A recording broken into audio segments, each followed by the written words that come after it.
Hello and welcome to a special edition of the Esports Social Club, Not Another Podcast, brought to you by the one and only Skrilla. I don't think you can do that either. They're a little bit off cue.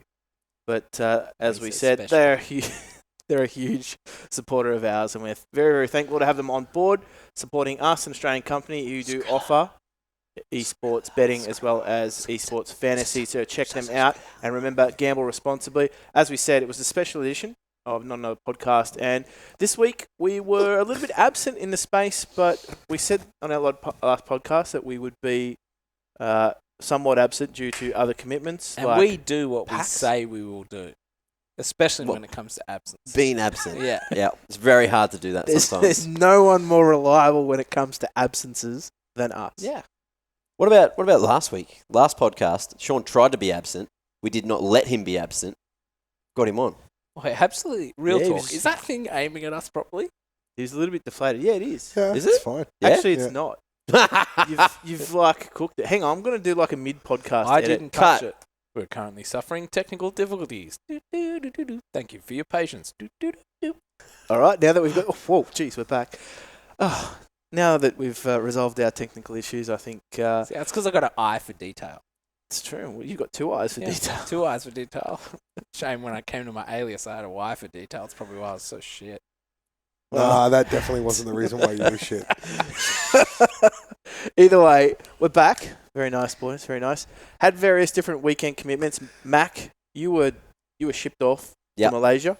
Just out of the They country. didn't want you in the country at all. No, didn't want to. Over the PAX weekend. Yep. Not at all. You weren't here. Not Ian? relevant. You were right here, waiting for us for this podcast. I was couch bound, boys.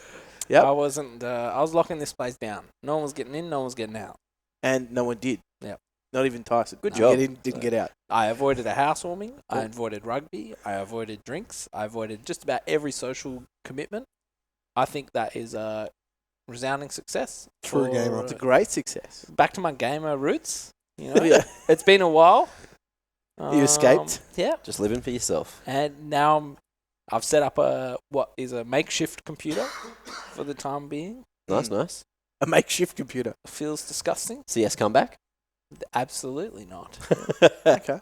Well, either way, I was 3 hours due west in Bathurst. Absolutely. I think it's that way. I absolutely admit my. But I'm ashamed to orientation admit. is not I'm great. ashamed to admit. I had no idea that Bathurst was in New South Wales, guys. For some reason, Where do you think when it I'm was? in Perth, this place is just like overseas. And Bathurst. Overseas? No, I mean like everything east is Yep. international. May as well be. Yeah, yeah. It's long enough flight. I That's thought interesting. Bathurst was in Queensland somewhere, like country Queensland. Sorry, guys. Whatever. But Well, it's you tell me Wagga Wagga is here as well. well, yeah, Wagga Wagga, and Kalgoorlie. Is WA. No, Kalgoorlie's WA, dude. Don't come at me Oh with man, that. I'm coming. Don't I'm even trying have- to Yeah, confuse yeah, you. no, Geography no, man no, over no, here. no. Us Westies, if we know one thing, it's West. Yeah? Yeah. Do you know where Quilpie is then? Didn't think so. Yeah, that's right. Get Exactly. wrecked, Sean. Did you see my plane coming in Moving today? on. Did you see the picture I put up? I Right, did tried some- to see from our balcony. No, Put the it to your picture. I plane. put a picture on Twitter. My plane did like 2 doughies because we were delayed. Your plane Coming was back doing into Australia. Dowies. Yeah, it did 2 big circles over the top of like south of That was strong Orange. winds, wasn't it? Something Strong like that. winds. There's a lot of strong wind. There was lots of turbulence. This Well, desk that's right right. Yeah, now. There's there's a been lot some of strong gas. wind today, hasn't there? It's Yep. a very strong wind on this desk Bit today. of gassing. Yeah. Either way, Are there beans involved? I was What's the away. deal? I was away at Bathurst. Sean was sent to PAX. Whoa! Yeah. We sent our one and only Still Barlin to PAX to basically keep the torch going. Yep. And make sure that we were represented down there, and you did a good job. We sent you down with nothing but a trusty microphone, a headphone, and a single headphone. Not plural. Just one. Singular. Yeah. A singular, and a recorder. Yep. And yeah. you got to mingle amongst the people. I did. And I mean, look, this was by far the best PAX ever. Anyone who wasn't there should feel like they missed out because it was absolutely amazing. You're really selling it to me. Really do not believe a word you're saying. I've seen so many people say that. First and I of felt all- so sad that I missed out, honestly. No, No, you've I wasn't there. playing into You his already hands. know. It was not that good. Okay. Tearing up. You ask anyone if there's a PAX that I was there, it was actually better than this PAX. There's no way anyone will ever at me and say, "No, PAX was actually this is the best PAX." No one will do that because you know what? It's not true. I gave them the opportunity. Not a single person came at me and said this PAX was actually the best PAX. You know why? Premier Esports wasn't there. Counter-Strike wasn't there. And yours truly, number one, Esports analyst, Ian Sniper. Just You're an esports analyst now. Jeez, that breeze is still here. talent, Esports, you name it. Look, that leaves it open to multiple games as well. We'll be Yeah, back. so- And when we're Sim back racing. next year, Mac, I'll make sure you're I'm back keen too. to I've got that know power. more about sim racing, Ian. Look, Look, I'll give you that. I'll where's give you that. But Bathurst? there was a lot of really cool stuff at PAX this year. They went back for those of you who have been going to PAX for a long time. The Twitch party was phenomenal this time as well. They Yep. went back to the 2016 venue for those that were there Okay, so then. the Twitch party was great. Really good. Let's not talk about nothing to do with PAX. Lot of really, Shout really out to good Jeff people. Bezos. For putting on a wicked party. Yeah. Yeah. Nah, so, look, it was a good PAX. It was really great hanging I'm out calling with it people. early. He's blowing hot air, boys. PAX was shit, mate. No CS.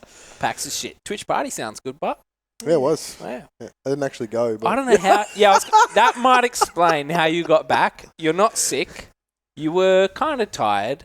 was you know? tired, yeah. No, he had duties on Sunday, and that was to perform some interviews, and that's what Yeah. we're going to listen to Yeah, today. and Yeah, he's- where were you, Ian? you strolled in gingerly. Oh, Oh, do we need him? Oh, he's got the. No, it was just a one-off. I got the water. You're You back okay, from mate? Malaysia. I'm fine. Don't you touch? Don't get me. I've without- literally I'm avoided not- PAX Pox. If you brought something into this household, I'm going to be very disappointed. You've avoided PAX. Max- That deserves a medal. Mac It is does. It's not easy to do. Look, bit of Mac a is tangent, but we literally- did hunt like 4 mosquitoes this morning. Didn't see any the whole trip, and as we're waiting for their equivalent of an Uber to go to the plane, the airport, I was like, "Oh, what's going on?" And Pilly's like, "Oh, this bloody mozzie's coming at me." And I'm like, "What?" And then there was just like 4 just coming at us at once, and we had to just swat them all down because I was like, "I'm not getting malaria on the way out of the country. There is no way I'm suffering from that when I've had a perfect week." Malaysian malaria. Mosquitoes kill more think about people it. than Apologies anything to all else. of our fans in Malaysia. Yeah. Yeah. All. All 3 of them. I just don't want. I don't. Statistically, I it's like didn't want- 0.3 Yeah.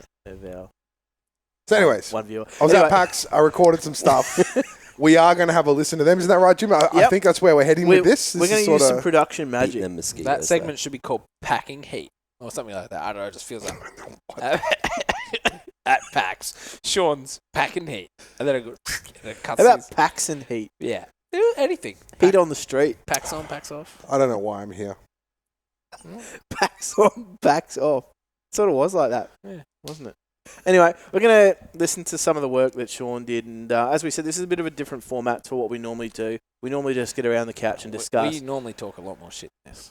Yeah, actually, this is very light on, isn't Yeah. it? Yeah, we haven't even talked about one single thing. We're all esports facts yet. so far. We haven't gone to a subject. There hasn't really been yet. anything No. that we've gone now. This is just, hearsay. Either way, what we've covered so far in this topic is Ian's geographical unawareness of where Bathurst is, Mac's distribution of disease, Yeah. malaria, Keep that out. Don't at me with that. and Sean basically went to PAX without going to PAX. By the sound of it, didn't go to the Twitch party. Yeah, look, That's terrible. that was a letdown because apparently it was really good. But I was tired, guys. Ever heard the I was story? You know working. when people are like, "Oh man, you did that wrong." Anyway, Yeah, I did as that we one said, wrong. this one's a little bit different. We've sent Sean out on Sunday. He See was that. armed with a microphone Mhm. and also a mission to chat to some of our listeners. He managed to pull a few aside, which is kind of cool. Some we've talked to already, some that we haven't talked to. Have given them a chance to make comment on maybe a few things that have been covered in the podcast, things that haven't. So we're going to give it a bit of a listen. This is a bit of production magic. That's right. Production magic. If not, Mac, you need to fix this in post. Well, let it happen. Well, we've got our technical difficulties jingle ready to go now. So Yeah, we've got tech crew on standby. Either way, I think the first person you actually managed to track down and chat to was none other than Conky. that's not quite the order, but yeah, sure. this is Conky. alphabetical order it's in. Okay, alphabetical order. Yeah, look, I'm happy to start with the Conky Who was interview. the first? by the way? Mav. Mav was the first person Okay. I spoke to. Rightly. Yeah. So, Yeah. rightly so. So But just go down the list so we don't get So, confused We've and got miss Conky. anyone. We've got Jono from ESL, Yes. who is Eternix, somewhat known as. basically the god of content. He's at an ESL. OG. He's an absolute OG. He doesn't get mentioned much among some of the other big names like your Giles and your TJs and stuff like that, and Will. There's a bunch of them. I'm not going to name you all, but He's like so but- glad content god. Jono though definitely an OG. And does a lot of great stuff for ESL and a lot of great stuff for their partners as well. So Yep. Doesn't get mentioned because he's an employee of ESL. That's why. Really. Yeah. He doesn't go out Yeah. on his own and be like, That's fair. this video about Jono, because it's always like, this is ESL. yeah, no, that's fair. But it was good chatting with him. Then we also managed to track down Jess from GZ, aka We did. Bicycle Day. Never Yep. heard of her, I'll be honest. Who? Don't know. Her alias changes every time we talk to her. I bought a chicken before She's I actually got one of the biggest fans of the podcast. So I think she says that. She's a massive fan of I mean, how myself. can you not be That's a why fan? she tunes in. Oh, okay. Yeah. Yeah. I'll introduce you guys one time. And- thanks. oh, please do. We'd love she to. cute? We'd love to connect. She's great. There you go. We'd love to connect with our fans, especially Mac. Either way, next person that we are chatting to, as you mentioned before, one of the OGs of particularly the Counter-Strike scene, at least in terms of birthing the locals, was Maverick Master. Yeah. Mav's Yeah. mother. Yeah, he's. We consider him to be the godfather of. That's what we call him. Of production. We've called For him us. that. We've called him that enough times now. He's joked about changing his alias, right? Just to the Godfather. You come to me on the day of Extremesland and you ask a favour. Anyway, we talked to Jordan from MC who we had on the podcast earlier, which is awesome. Always a great chat with Jordan. Then we also talked to Inve from Order. Yeah, I really like that one. Always he's a straight shooter, isn't he? He is, and I had this feeling when love. I was speaking with him that there's like more he wants to say as well. I got what I Guy got knows from him too at the much. time, He's that but there's guy. definitely more he wants to say, and I really want to get him on the couch. He's like at the some Chamber point, of so. Secrets. I don't think Yeah. you'll ever get it out of him. He knows a lot. Yeah. That's- he I knows just too don't know if much. it's like stuff that he knows that can go on public record, though. That's exactly what I'm talking about. Like, he Yeah. knows stuff that can't go public. Like But, me. but that's what happens. Most people involved with orgs know Yeah, that, though, right? That's Yeah. what happens when you're with an org. You sort of get a bunch of information, and then your ability to talk about it's down here. Yeah. And then when you leave the org, you kind of miss out on some of the information, but you can also talk about a lot more. So, So people think that you know a lot more once you leave the organisation. The reality is you just you actually know less. yeah, you actually know less, but you can talk about more. Yes. That's interesting. And then we've got a Yeah. random bonus interview in there as well. So Sean was really feeling himself. It was. I like Random that one. bonus. Yeah, it's a random bonus one. Yeah, I'm just going to throw it bonus in. interview. I'm just gonna You throw haven't it in. know heard who it, it have is? you? No. Nah, Mac hasn't heard it. Great. No, we haven't heard. A lot of these interviews you actually haven't heard. I think I'm the only one that's Okay. heard them in full, other than Sean who conducted them. I'd hope Sean would remember some of them. Consider us to have the But high remember basically, some. we're going to listen to the interview. Maybe stop and have a chat about some points if they're good enough to stop and talk about it then. Jess is going to love it.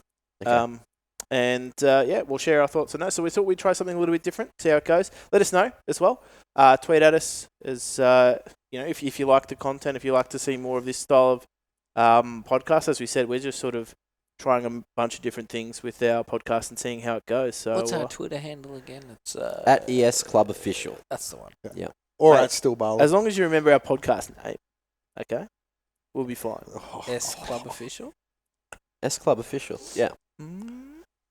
Yeah. Anyway, we're going to listen to Conky up first. So Quickly, if we want to interject and talk about any of the points, we're going to raise our hand and then so that only have a quick YouTube chat. viewers will.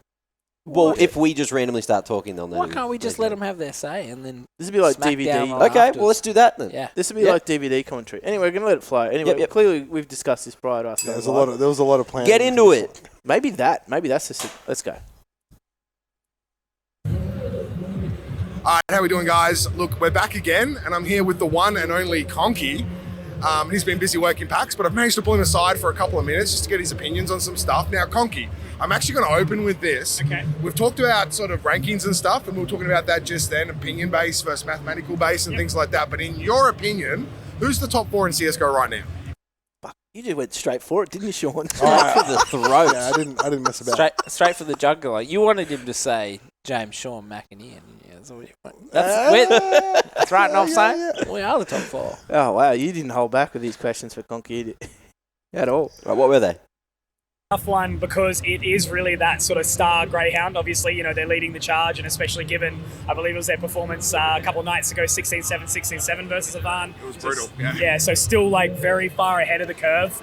But really like lurking around that sort of 2, 3, and 4 spot. You know, I personally did second order, third Avant, and then fourth Chiefs. Yeah, okay. Chiefs in that sort of slump. You know, you guys were joking about on the podcast, obviously, the WoW sort of curse. And as someone who wasn't around when the original WoW came out for when, you know, it took over Source. You weren't joking. For the record, I was not joking. Yeah, I don't think Wow. it's a joke. It's true. It's a real thing. Yeah. It's a plague. It's an epidemic, and Avant got trashed.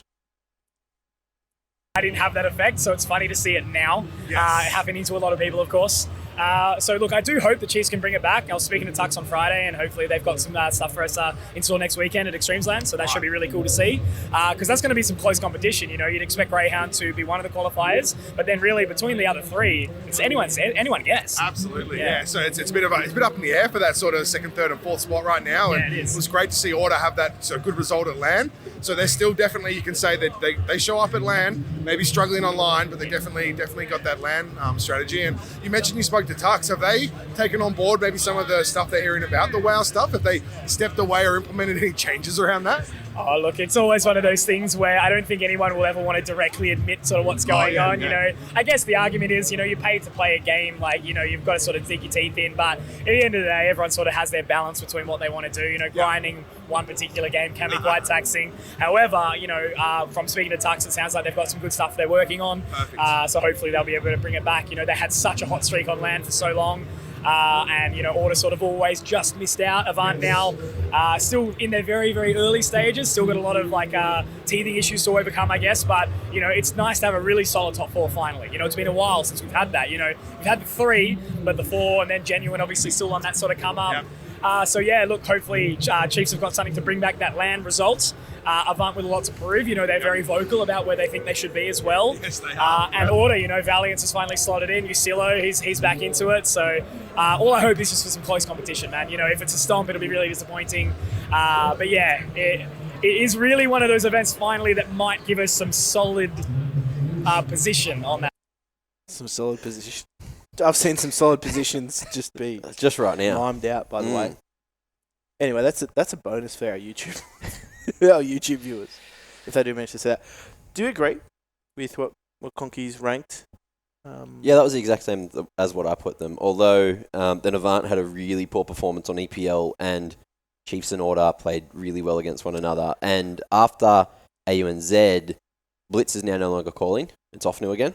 And they've had pretty good performances since swapping IGLs. I think the Avant result against Greyhound kind of goes both ways, right? I think that we're dealing with a Greyhound that has now got ins. Two things, quickly. And, Avant had 2 or 3 players lagging. They had the Aussie broadband issue that Ground Zero playing also suffered from. So that had a big impact. That impacts on it as well, but also you're dealing with a Greyhound that's literally just come back from 2-0 in Liquid. They beat EG in a best of 1. They're confident. They're feeling really good at the moment. You know, obviously had some chats with Will over the weekend as well, and the boys are in a good place. And then, yeah, like I said, ins in. So, and I think that they've found, you know, like obviously they love Urcast, and Urcast was great, but Ins has brought a different dynamic and also communicates probably a little bit better in the team environment than Urcast does. I mean, they joked to me about the fact that when Urcast came back from the visa issues and they came into their first screen, Urcast started speaking Mongolian, and then he had to pause and take a second and go, look, I've literally forgotten how to, you know. So he's thinking in Mongolian and then trying to translate that to English as he's talking.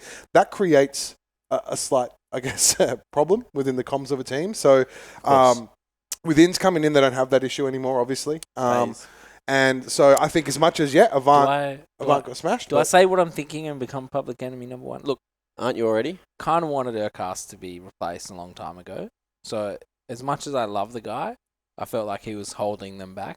He would, like, everyone's like, oh, Urcast is great and stuff, but I was watching and I had the microscope on Urcast. And when I get the microscope on someone, you already know. It's bigger than his scope. Yeah. And so I was like... That's the irony. I was like, look, Urcast, top bloke. Love him to death. But when they played overseas... I felt like his communication and sometimes his decision-making was actually a bit of a letdown. You'd see them destroy here in Australia and then get overseas and it's like a different guy. And I think you see that now with Greyhounds as well. Like, they've learned the lesson. It's like, who cares who we're versing? Just, we've got to play the same. Yeah. And, anyway. And Inns is just this big step up. Like, as much as a great guy Urkas is, Inns is great. Yeah. So that's why I wouldn't read too much into that result against Avant. I feel like they would have done that to any of the other three teams right now. Yep.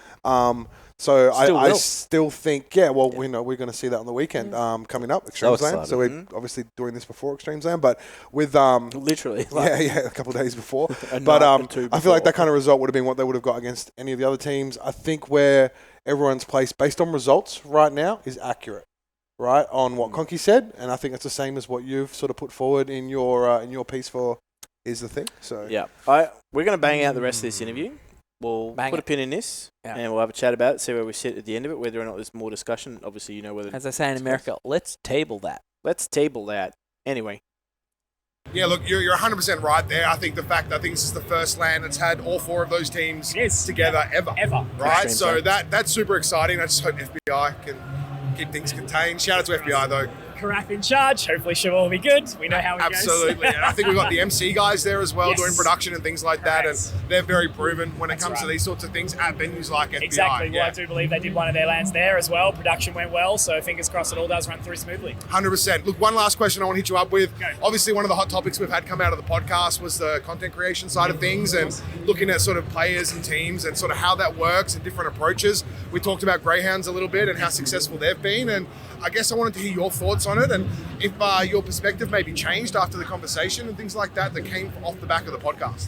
Yeah, well, as a guy myself that sort of really relies on that content, it's something that you have to produce to give your own personal brand. If you're just a run-of-the-mill guy, your player ability, I suppose, only gets you so far. If you're sharp and insane, but you think about everyone around the world, you're Simple, he was the toxic rager, Nico, the cocky guy, all those kind of people have their own personas that go behind their ability, and that's what makes them unforgettable. Like, say, for example, someone like Rain, who is such a quiet guy, he is one of the most consistent players in the world, but you never really hear about him so much. He's always overshadowed by those other players. So I don't really see why they don't create themselves into that position, and maybe it is one of those things, a lot of gamers are more introverted, so not a negative thing, it's always, you grow up in that isolation, spending a lot of time in front of the screen, that kind of thing, but I don't think there is any negative to working on your own personal brand. Obviously, you have to be careful in this day and age of what you say, when it comes to like pushing those sort of edgy boundaries, I guess you can say, but just, sort of getting your own name out there. Like, people sort of pick on me for tweeting a lot and that kind of thing, but I got to admit, man, it gets you work and it gets you that attention that you need. So, Mac, you've been tweeting a lot recently. I have. Has you got you attention? Well, I don't know. I was just really bored in Malaysia in between broadcasts, so I was like, what do I have? Come at you for a sponsorship yet? Not yet. I haven't hashtagged them though, and I don't wear their clothes, so maybe that would be a good direction to go. Before we meme too much, like I agree with what he's saying. Yeah, I think that it does make you wonder. Well, I mean, you just look at the results, right? And you look at some of the growth Conky as a streamer and caster. Got to respect the hustle. Has had more, like recently. Yeah, but he of all the players he picks out, he picks Rain. Yeah, that was interesting. Actually. And it does make you wonder, like, surely he got money for like an agent or just someone that can like fix his status. Well, like a PR agent. Yeah, just because he's like in phase for a start. Like, holy shit, phase is meant to be like celebrity town. Yeah. He's in phase and he's like, yeah, he's good. Everyone knows he's good. Probably the number one Norwegian player. Where's his like fan base that's like frothing over him? I got Mike Tyson there merging the two words. Up in the clouds. But yeah, like, yeah, where's his fan base? When it rains, it pours. I'm gonna bail you out. Moist. Hopefully a lot of those players will pick up. That's why Greyhound are so successful. Big shout out obviously to people that do help like try and push it, like Giles and Taylor from Avant, especially around events. They get some really, really good content out. And also, you think about the other players, like Tux has got such a good brand. Obviously, Dick Stacey's got such a good brand. And I really, really do hope that we see more of those get crunched out because we have so much to offer. Obviously, after seeing the boys go off and take down Liquid 2-0, take down EG, like, unreal, man. And if we can do that kind of stuff, imagine what it'll be like if we're not only this Australian meme, we've also got players that we can love and nurture around the world. So yeah, look, 100%. I think you hit the nail on the head there as well about being just consistently putting out content and, speak of the devil, Giles and Taylor walking by, doing great content. How you doing? Name drops I'm well. are real How are today. Giles, how you doing, mate? Yeah, I'm doing pretty well. Yourself? Yeah, really good, really good. I'm sorry for That took a interrupting, turn. but we'll leave you be. Take care. Thanks, guys. Have a great time. But like, That's the second time we've run into Taylor, like just randomly. You have? Yeah. They just pop up everywhere. Yeah. They're the pulse. They're on the pulse. They're of in every everything. conversation. They're in every interview. I mean, she can't help herself, that woman. She just jumps. Oh, Conky's being interviewed. Oh, hey, guys. How's it going? Sean did call them over though. That's a bit of a bait. Yeah. Did he? Not their fault. Oh, hey, I can't see. Oh. Could have just walked up on their own. It's true anyway. Yeah, they actually hit walked the nail up on the and head. just You know, grabbed the you've said mic. a few people have, memed you a little bit for the amount of sort of tweets and stuff you're doing. Yeah, yeah. But if you look at the result of that and you look at Congrats. the, the work and the reach you've been able to get and some of the cool stuff on the cast I've seen you do lately and the community really rallying behind you, it sort of sets an example. You know what I mean? You don't want to just sit on your hands out there if you're a player, if you're a caster or any kind of content creator. Consistently putting out content and engaging as much as you can has proven to be very successful. Yeah, so nice. thank you so much for your time, Conky.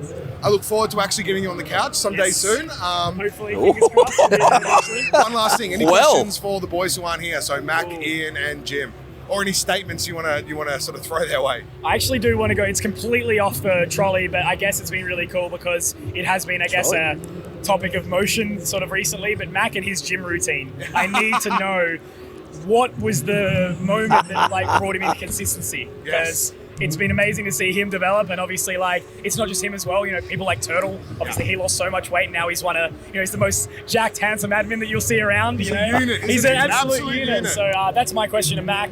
Aside from that, though, There's nothing else. What was the exact question? What was the moment that got me into a routine? Yeah, what was the moment that made you commit? Moving in with a personal trainer.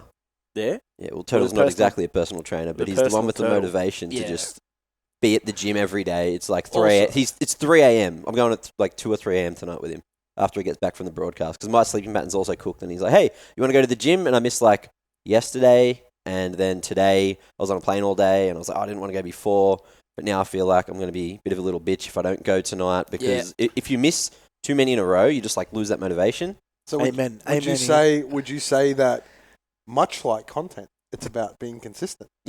I legit got an email from. Yeah, same. It's like we've Oh, missed, no. we've missed you. You haven't been in a few weeks. I'm like, Ian was devastated. I watched him get it. I watched it live. yeah. It was, Yeah. I got it, and I was like, oh no, I know what this is. Yeah, And then I opened it. Anyway, what people don't understand about Mac is you were a unit once upon a time. Oh, back in the day, yeah, when I used to play rugby league, I was pretty Your nick- strong when I was 16-ish. Your nickname was Fridge, wasn't it? Why?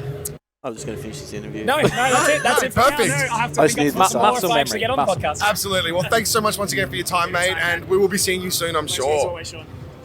Yeah, cheers, conk dog. Oh, it was at the end. That was Okay. it. That was the end. okay. I knew that was the end, but Right. James wanted to draw it out a little bit more because we're not in a hurry. Yeah. Nah, not at all. Anyway, Sun's Yeah, still up. so to round it clarify out. on that question was, yes, having a gym buddy is definitely very motivating. Yeah. And self-motivation is hard. man. Anyway, Yeah. Ian and I are gym So- buddies at the moment, and we're both very not. We're both motivated to not go to the gym. Yeah. That'll In do fact, it. we keep each other motivated. Right. We had a good run, though. We had a good run, and we need to find that Yeah, but momentum then again. whenever we go back now, it hurts. It Yeah. really hurts. Yeah. Like, If you just You take too long, remind- that'll happen. Yeah, far out. That's us. Yeah. Everything hurt last time we did back. Anyway, we're going to have a chat now to as we said, an OG of the scene, Mav. We're going to see what he had to everyone say. knows who Mav is, right? Does he need an introduction? No, Some people wouldn't. let's have a chat. I think some How you doing, people do. guys? Bris I'm Vegas. with the one and only Mav. Some of you who listen to the podcast would have heard us talk about him a few times and a couple of different content pieces and definitely the pathway that me and Jim found into esports. And I've got him here to have a bit of a chat about a few of the topics that's been on his mind off the back of some of the podcast things we've spoken about. So how are you, mate? Oh, mate, yeah, a little hungover. Yeah. Well, I just keep drinking. So Honest. I think the hangover hasn't really kicked in Drinking on the officially, so I'm not looking forward to the plane flight home tomorrow. Yeah, no, absolutely. That's definitely the PAX way, right? You sort of keep it going from day 1 to day 3. All right, mate. So you've obviously been listening to our podcast. We've sort of engaged with you a few times on some of the topics on Twitter and things like that. And I guess we just wanted to give you an opportunity to have some of your thoughts about some of the things that we've spoken about and some of the things that have been on the podcast, and then any kind of questions you might have for the lads, and we'll sort of get it out there. No, look, I think what you guys are doing is great. It's sparking conversation, right? And there's, people are like, oh, it's a heated discussion. It's like, no, it's constructive criticism. There's some great conversations going on. And I think it's great to, I guess, brings forward these topics and into the light a bit more. Like people, they don't want to talk about it because maybe they don't understand it. Like This bloke's clearly not from Townsville. Why? Great discussion. Not head in the sand. Not from Townsville. No way. Definitely not. Who's from Townsville? That's a That's sidewinder. head That's in a the sand. sidewinder. How do you not know? Oh, that's all right. Oh wait, no, I've got it. Yep, Yep. no, Alright. out of touch. I just got back a today. lot, like from you guys and from comments and people that are working in the industry. Because I'm like, on the sort of back seat. I'm not working in the industry full time. Do the events on and off. So you guys, you're ground zero. You're doing what you need to do. So it's I'm learning a bit, but at the same time, like as someone that's sort of like looking for content and looking to see what's going on, like I'm just not seeing it. Yeah, so that was a pretty hot topic that we put out, the stuff about content and content creators, and it drove a lot of engagement, and you were sort of in the thick of it, having your chats with different people, and I think there was a few really interesting opinions that came out of it. Some of them were straight garbage, but some of them were pretty interesting. Did you change your thought process on any of that stuff off the back of those conversations? Oh yeah, definitely. I was talking to MJ Carr, and he's like, Matt, us old fellas, the new generation, they engage with content completely differently to how we engage with content, and it's about learning that process. And like, I'm not in marketing, so like everyone's learning bits and pieces all over the place. So yeah, I think like I'm not sort of going like, what's going on? No one's doing anything. Like everyone is working their ass off. So it's about, I think people need to funnel the people into that content better, right? Like I think with the likes of like Twitter and Facebook, like everything is just all over the place. What we're missing is the CG forums from 5-6 years ago. Yeah. But like I've had a beer rock up on demand. A what? A beer. Yeah. I mean, Mav's not wrong. I actually think I agree with him in the sense that like Do we have to so say fragmented. Cybergame? It's so fragmented though. We don't have a central place. We never really had a central place because when we had Cybergamer, we also had Got Game, and we also had like Pantheons with a couple Prior to that, No, when There I was came like in, a- it was just Cyber. Yeah, there was like a 2-3 year period. Oh, yeah. when Got Games fully died. Yeah, when God Games fully died, where it was just And Cybergamer. Pantheon did make a comeback, but not as a forum. That's how the only chance you had to find a team back then Post on CGA. was forums, Cybergamer. Looking for a team. CG Yeah. forums, and then you'd Yeah. engage with all the I remember was it Politics?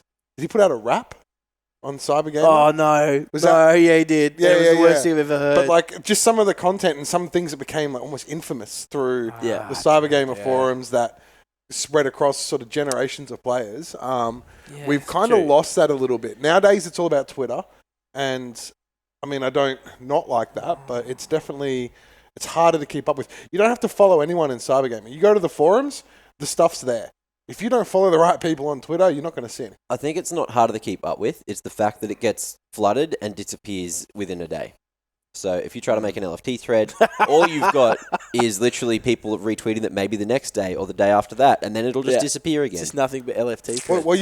you won't find it if you're looking to recruit people. Yeah. And you don't have that person that's been retweeted by someone you're not going to see it. Yeah, in there's not a Cybergamer- centralized location. In Cybergamer, you'd find it. You'd go in, there'd be like just all these different LFT threads. Honestly, it was just with- latest threads. That's all that I ever saw. Yeah, That was or most of my browsing habits was like latest threads. it didn't really matter how you did it, but it was there, right? Yeah. It was accessible for everybody. Yeah. Well, yeah, okay. Look, LFT, I'm not going to touch that discussion. But we're talking more like if you had a event events, wrap up or a video. and people or used to content. there were people who were enthused to do their own little here's what I think my rankings are, and here's this review of this event that just happened, and Yeah. things like that. So in remember terms those, of that fluff, Yeah. that's what we're missing. Well, And even that's some of where the drama, Cybergamer was It good. doesn't happen on Twitter. Yeah, You have long character form. limit. But some of the drama too, like I've got no idea what's going on in like CGA or CGM or whatever it's called now, LPL, whatever division it is now. Whereas back in the day, you'd have some idea. All of a sudden, like there's a team that's Someone's released a diss rap. someone's dropped this, or there's a team that's like done the wrong thing by another team with scheduling, and you just follow this drama and just stuff. You can see endless. it. But you'd also have a pretty good idea about you'd be on the general forums and some team will post you'd know who just won CGM. or you know who just won some of the lower leagues, or people will do posts about, man, have you guys seen this player?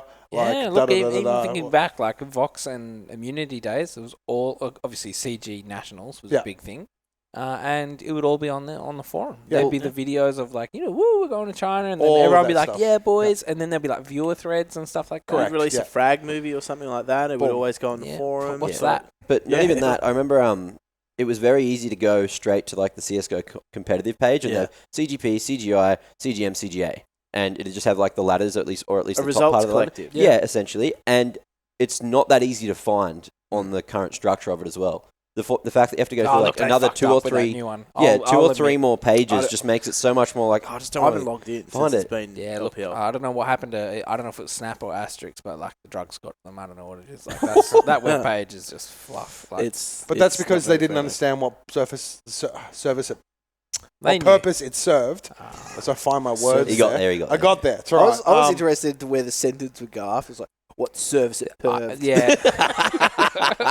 No, look, we corrected that one, but and I think he's right. Like, and look, I was one of the early adopters of pulling the piss out of CG at the point in which it started going bad. Like, I know me and Jim kind of ducked off there pretty early. Over some casting stuff as well that happened back in the day, but water under a very big bridge. Yeah, it's a very long time ago. Yeah.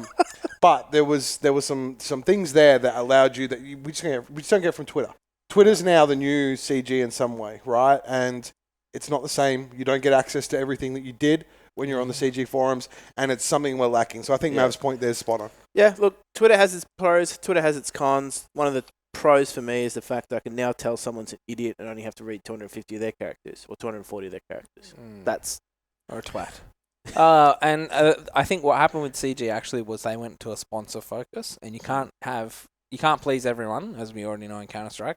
And the sponsor focus would have been, we got to ditch these forums.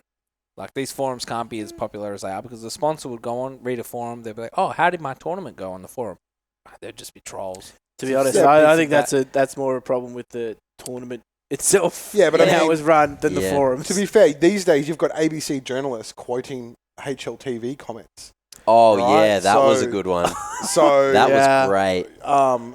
Anyway, we're going to roll on with the rest of this interview. We'll stop for questions at the end. Cheers. No worries. So yeah, I think where everything's just all over the place. Like I said, so we were talking about this with the boys last night. Like, we're missing the forums, and like the boys are like, well, the forums are there. It's like, well, the bloody site's unusable. So I think as a community, like, that's lost on people, and everyone's just trying to put content everywhere and trying to see what sticks, and there's really sort of no central place to go to anymore.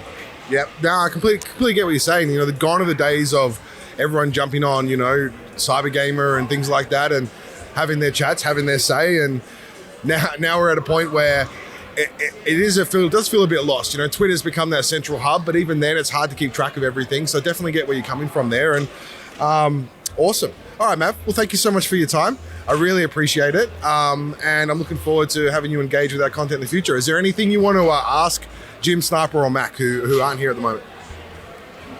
Mac, where are all my mailbag questions that I've asked? What's going on, Mac? There you go, Mac. You've been called out. Where's the mailbag questions? All right, thank you so much, Mav, and we'll be hearing from you soon, I'm sure. Cool. Thanks, boys. Before Mav is either muted or blocked, because we have never seen a Mav mailbag question. I don't think I've seen one on Mac's phone. Oh, Mac, what are you doing? This is Mac's on his phone. I'm going tweets and replies. So I'm on the tweets and replies. This is possibly really bad for you. Yeah, you need to sort this out quickly. But while he fixes that, Ian actually pointed something out. For those on YouTube, you'll see him pick up his phone and has been a have a little moment effort with me. Yeah. But and what he pointed out was actually something we sort of haven't brought up. Well, have we? Have we brought it up? Yes, brother. We have. Well, we've brought this up, and you know what? I think you're right. I think something like that, and we're talking about the subreddit, the new subreddit for OC Esports. Yeah, OC Esports. It's Esports OC, guys. It's grammatically, if people want to find it, OC Esports. It's the Esports OCE subreddit. Yes, that's been sort of popped up recently. That could be what we're talking about. It could be a solution to the problem. I think do we even post our content on there, to be honest? I mean, we shouldn't have to. They should be posting it for us. What, the mod should just be putting it on there? Yeah. The community. Yeah. I just found one that I haven't seen before. Oh, Hey guys, the But new. no, this isn't actually from Mav. It's Did from, he put a it's from stamp Cowie, and Cowie goes, I hate whenever ES Club official posts because my timeline is instantly filled with Mavmaster, MJ, Tag, Tainted Sav, and Still Barlin just posting paragraph over paragraph. And damn, I haven't had a conversation like that in months. Well, that sucks, man. I mean, that's It's horrible. Adult life is like that, though, apparently, once you have kids. Yeah. There's lots. I don't know if you've got kids or not. I've got Max I don't know hungover, if I so have sorry kids. for nonsense. So the moral of the story is Matt can't find a Mav mailbag question. No. Can you just tweet at me, Mav, please? That'd He just said, be easier. what would you like to talk about, mate? And that's one, probably towards Alright, someone I'm going to else. move on to the next Yeah, interview. while or Mac you is scrambling continue. here, he's, All valid points by the god Mav himself, Godfather Mav. Indeed. We're going to go to the next person. You may be familiar with this person, as we said. Jess from Ground Zero. How we doing, guys? I'm here with one of our biggest question askers on the Esports podcast, or Esports Social Club podcast. Jess, how are you? I'm good. I'm a big fan. Big fan. Yeah, big fan? Big Big fan, fan? yeah. Big fan? Big fan? Yeah, Max says he knows you. Is that true? I think he does. Like, I see him around all the time. Just can't seem to escape from him. Jess is going to hate me because I'm cutting her off here in her interview. She but won't even be surprised, dude. she won't be, and that's the bad part. But I'm still going to hear about it. Anyway, I found one from Mav, which is something that we did cover in one of the old podcasts. So that's why you know how we were using questions to sort of talk about the content, so we'd answer multiple people's questions at once. Yep. The question was: so from my understanding, the DMCA takedowns was for GoTV streams with their own content. Correct me if I'm wrong. Yep. And we covered that. Yep. So listen to the bloody podcast. Mav, all right, we've done it. You're full We've of covered shit. it. Mac, you better hope that's all it is. You better Yeah, hope. there's 'cause more, you're if there's done. more, Yeah, then that's what's all so I can good? find. That's all I can He's find. going to So be. He's cool. going to be. All right, totally I want to searching. listen to this. Yeah, continue. Beautiful Sorry, woman's Jess. Apologies again. Interview. That's strange, isn't it? No, it's Isn't it? weird. Is there any questions you want to ask that the boys can't escape from? Have I put you on the spot? Have you not got questions? You've always got questions. What is this? I don't know. Wow, this is weird. What have you been talking about? What are the current topics that we are discussing at the moment? Well, we've been going sort of back in time and talking about some of the topics that have been on the podcast and Change my giving mind, people I'm an not opportunity sorry. to have their say. A lot of people talking about the content creation. Few people talking about some of the org situations and players and buyouts and things like that. And then a few people talking about the rankings as well, which I believe Mac's involved with. I think maybe who knows. Oh, yes, I think he is. So content creation. I think there are a lot of new orgs that are, picking up their game in content creation. A lot of people stepping into it. See Ground Zero is doing a great job at the moment. Yeah, they are actually. They're doing a phenomenal job. I wonder where that's come from. This sounds like a Dano's direct ad. Yep. Sounds like she's trying to plug herself there. I'm waiting for the free steak knife offer. Wouldn't have a clue. Wouldn't have a clue. Look, you've been doing a great job with them. If you're not going to give yourself the shout out, I definitely will. I know they had a pretty successful weekend. It's this weekend right now. Yeah. And I've seen some of the photos. It looks like they're having a blast over there. So massive kudos to yourself and Ground Zero overall. You guys are doing a great job, and it's great to see you again. Oh, thanks, Sean. Thanks. In all seriousness, though, Ground Zero sounds like they had a great weekend at Forest Chase. Phenomenal. 10,000 ice breaks gone in one weekend, which was one of the partners on there. Okay. Greta They- won't be happy. They had JB Hi-Fi involved, who sold out of Rocket League, the game. I believe Maya had Oh, that's good. the Rocket pretty League cool. Matchbox car thing.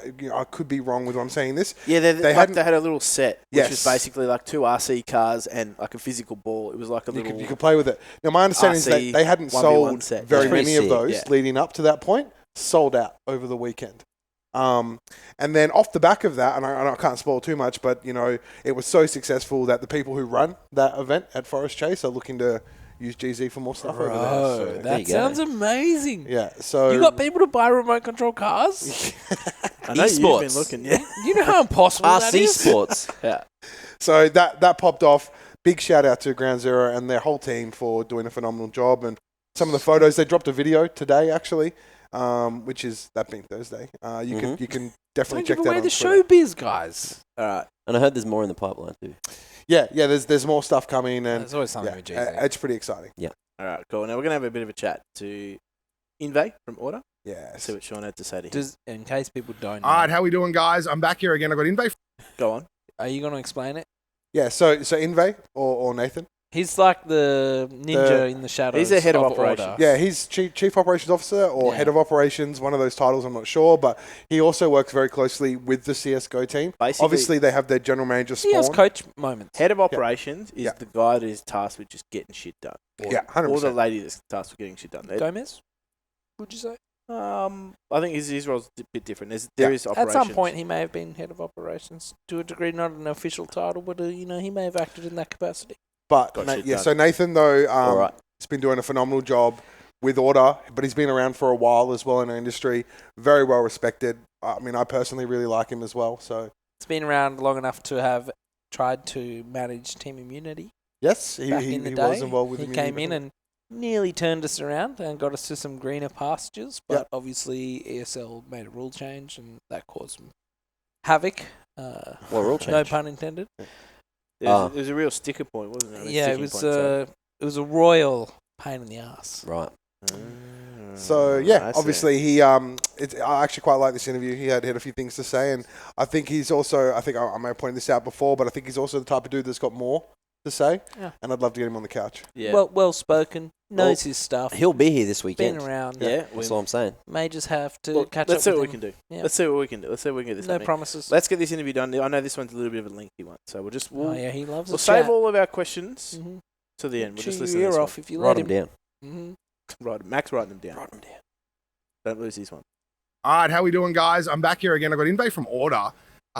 Mate, it's been a while since I've seen you. And I know you've been listening to the podcast, yeah? You've listened to a few episodes? Always listening to the podcast, boys. You're doing good work. The boys will love that. Look, I guess the first thing I wanted to ask you is obviously we've seen a change up in the roster recently for Order in CSGO. And you've been having some mixed results leading up to, I guess, the most recent ESL AUNZ land, where we finally see the boys kind of show what their potential is and what they're made of. And I guess my question is, are the boys feeling good leading into Extremesland? Are they, grinding hard and things like that? We've seen Chiefs kind of drop off a little bit. I think WoW's kind of cooked them.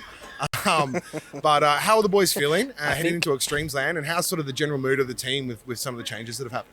Yeah, everyone's feeling pretty good. Obviously, we had a bit of shaky form there. Our online results probably weren't where they needed to be, and Carlo and Ali spoke about that in an interview with HTT, and I think they had a really good outlook on it. But we came together at ESL AUNZ. It's our first time on land with this roster, and that event kind of spoke for itself. So I think it was a really good dose of confidence for the boys. They're going to carry that through to Extremesland. EPL's been pretty good to us these few days. As we're recording this now, that game will be kicking off against Chiefs tonight. So I think that'll be a good barometer, but we're confident going on to land. And I think we showed that at ESL AUNZ, despite it being the first time that we had the boys all together. I think everything clicked there, and everyone finally got the answer they were looking for in terms of where is the ceiling and can we get back to the ceiling.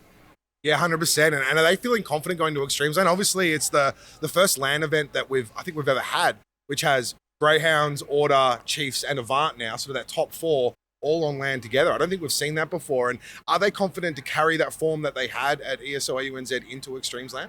Yeah, we're really confident. Extremesland is, first of all, a great event. It is going to be good to finally have a land with the top four because we haven't had one yet with these iterations of these rosters. So yeah, boys are definitely confident for that. It's land. We know we feel ourselves there regardless of some online hiccups or something like that. We know what we can deliver on land, so no issues at all. And 2 slots for Extremesland. So I know that everyone will be rightly so backing the Hounds to take the first one, and the competition's going to be nice and hot through that double elim for the second slot. So boys are super keen, super ready to go.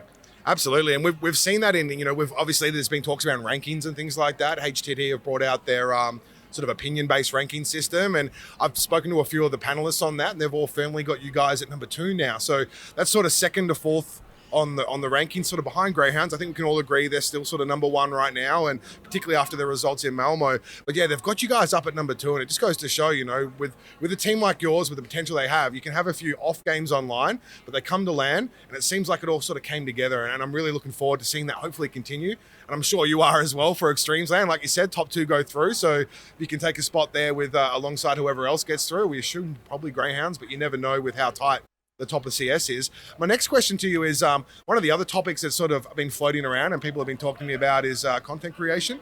we had a podcast come out recently that kind of drove a lot of community engagement. There were a lot of people with a lot of different takes on how that looks. And I guess my question to you is, what is the approach you guys are taking towards content creation? Did you take anything away from that podcast or the resulting conversations, or where do you guys stand on that? First of all, I think that people are probably a bit too quick to attack each other when it comes to conversation immediately after a topic like that. It's no secret that a lot of people in this region have very different ways of doing things and very different ways that they've set up their brands. And, there was a lot of conversation that ended up coming out about the way the Hounds do things and what they do and whether you can commercialize stuff like that. They've got good partners. They are where they are for a reason, and it'd be silly to think that their brand isn't solely based on that or that it can't work. If you've been in the commercial space, you know that everyone has a flavor, and if you're doing it well enough, then you can make it work. So, it disappoints me when people just turn on each other and attack. I think there's like a lot of silly opinions really that people really want to clobber each other with, and I don't think it's valuable. People should probably be taking the same approach that they should be on server and off server, in that outside of what we do in competition, we're all trying to get to the same place. So the more we attack each other, to be honest, the further we're going to slide backwards. In terms of what we're doing in regards to content creation, it's been a little bit slow for us at the minute with contenders and the OPL being down and just having CS, but we're in a wide open season here. We finally got to do a frag movie that people were happy about, and that's something we've wanted to do in CS for a while. So it was good that we were able to do that outside of ESL AUNZ, but we'll definitely be pushing some more CS content through Extremesland, and then the week after that, HP Omen close qual in New Zealand as well. So yeah, to anyone listening, my God, man, just lay off each other a bit. Let's try and find some more unity amongst each other. 100%. I couldn't agree with you more. You brought up a couple of really good points then. Like, there's people coming out with the argument of almost like it's a one-size-fits-all when it comes to this kind of stuff. Very much not the case. Different brands have different images, and then different partners will partner up based on those aligning. Right, what Greyhounds do is what Greyhounds do, and they've found some cool partners for that. But there are people out there that are after a different kind of approach, and then we'll definitely partner up with potentially other orgs. And also, we're in this together.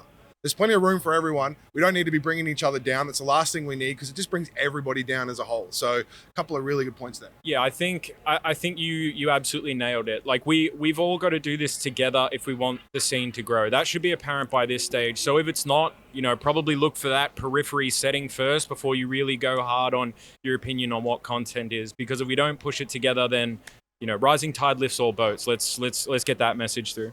Yeah, 100%. Now, last thing I'll hit you with is, do you have any questions for the boys back home? Obviously, Mac, Jim, and Ian were unable to be here this weekend. And if there's any questions you've got for them or for us on the panel that you'd like to hear us talk about, please shoot. I've got one for Mac, and that is, I want you to rate your FOMO out of 10, because I reckon that number's going to be pretty high, to be honest. But he's been doing a great job casting with Mitch, so kudos to him and eating it up. For the rest of the boys, I would like a bit more discussion around if we're going to talk about rankings, I would like some more discussion around those bottom teams and kind of what it is for those bottom teams that's going to take them to the top. Is there things that we can look at in the top 4 teams, say, and then expand on to the lower teams and say, this might actually be a really good fit for some of these guys. Maybe these are things that they could emulate. Maybe there are very clear avenues that these guys could chase, because I don't think there's much benefit in just going, well, these guys have moved up here and these guys have gone down here. I think we're at a stage in the scene where, you guys have got some really experienced members on your team, and the more we can break down what teams that are breaking into the top 4 or trying to break into the top 4 are doing and things that they can emulate, that's probably the point we're at. Yeah, no, absolutely. That's a great point there and a great question. I'm looking forward to nutting that one out with the boys. Looking back, mate, I really appreciate your time. It's been great. We look forward to getting you on the couch someday soon, yeah? When we get you up to Sydney. Oh, yeah. Maybe even over Extremesland. I don't know. I'm trying to rope you in right here. Yeah, Extremesland's turned into a 4-day event for all the teams that are going there. So, yeah, we can probably arrange that. I think that's a yes. Something about nutting. Yeah, nutting with the boys. Woo! Yeah, you don't want to... Well, you're not interested in nutting it up? look, firstly, 10 out of 10. 10 out of 10 for your FOMO? I was feeling it. Even there, dude. There was no CS. I don't know how. He asked me, not you. We know you feel like it was terrible. I thought it looked great, and I missed missing everyone. That's one. I love the big esports events when everyone's there and you see them, and then you get drunk with them, and it's really fun. Yeah, FBI. Best yet. See you at FBI. Extremesland. Let's go. Yeah, this weekend will be great, but there'll still It'll be be less better people than PAX. You know why? because all the CS people. Oh, are there. no, There we because go. Ian will be there. I mean, right, you said it, brother. You said it. Yeah, But I that's was all going to right. say, just it's Counter-Strike, bro. Yeah, it's And it's Counter-Strike. You got Yeah. some decent talent there. The decent teams are there. I mean, can you believe it's this? What Nathan said that pissed me off the most was he's like, this is the first time we've had a LAN with these 4 teams, like Conky said, and I was like, that's so true, and we totally are missing that. That there's no rivalry. There's no he said, she said. We'll get you next time. It was last AUNZ finals, right? That was after IEM. Greyhound, they dogged it because they were overseas, so they couldn't actually be there because obviously pun international intended. opportunities. Yeah. And then Breakaway also died. That got ripped apart No by pun to intended. They broke away. Yeah. to Avant and wherever else everyone else went. Yep. Kick on. So it was like a potential top 4 team land there. Yeah. And then that just sort of fell apart because of the scheduling and whatnot. Make a wish, take a chance. And then make a before that, challenge. just hasn't been for a very long Breakaway. time. I guess this time last year up in Brizzy when you were there. Yeah. That was the last time That all was the teams were there. AUNZ. And Order dropped out really early. They They shit lost the bed. lost in Mad groups. ways. Yep. They had And ins then as well. Chiefs beat Yam? Greyhound. That was Greyhound with Sterling. Sorted with Yam, wasn't it? No. You sure, No, brothers? no, no. Brothers Yam and wasn't on sisters? Order. Jan Yeah. never played for Oh, Order. not Order. That's right. Tana Mines. Yeah. Tainted. Yeah, that was... Tana that was- Mines was there. Tana Mines was there because they boot Yeah. camped at QUT. Yes. A lot of good that did them. Yeah. Well, they were focused on the minor, I think, which was right after that. Yeah. I think from memory. Were Tainted there?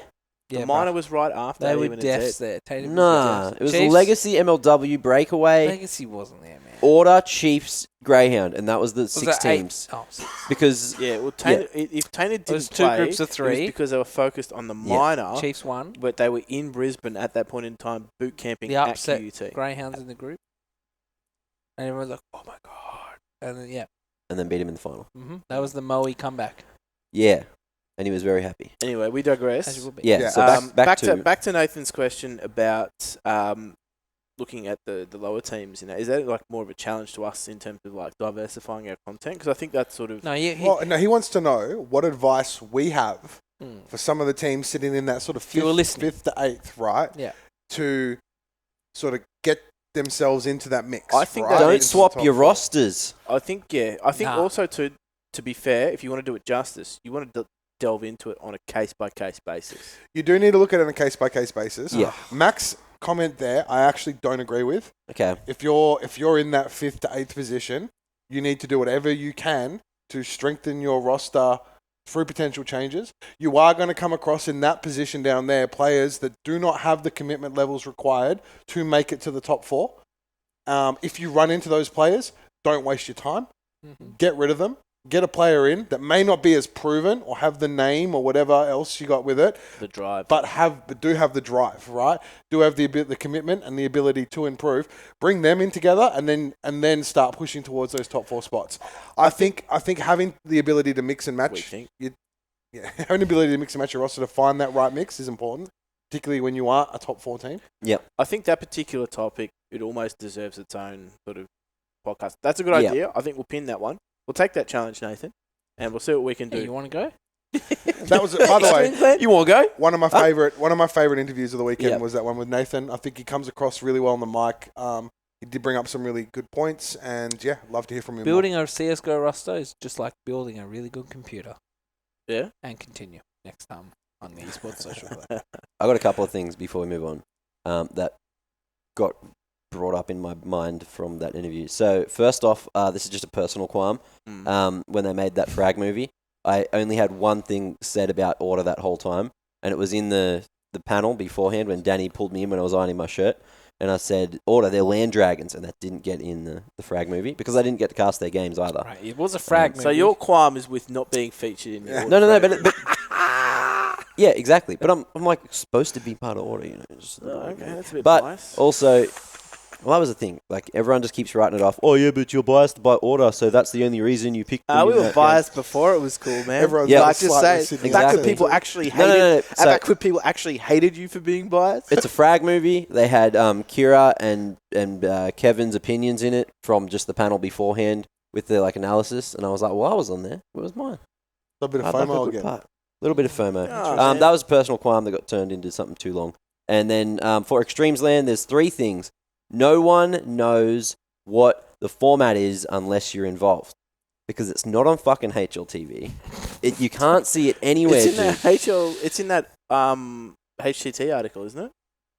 Maybe, Might but be, they but don't that just came out got like released. today, yeah. right? Guys, I don't know shit about it, eh? You don't see it anywhere. There's been no exposure for this land other than people talking Well, I about mean, it. on I'm Twitter. casting it, and I actually don't know the format. It's double elim. It's double elim over 2 days. Has there Yeah. been a talent announced? I don't think you can say that.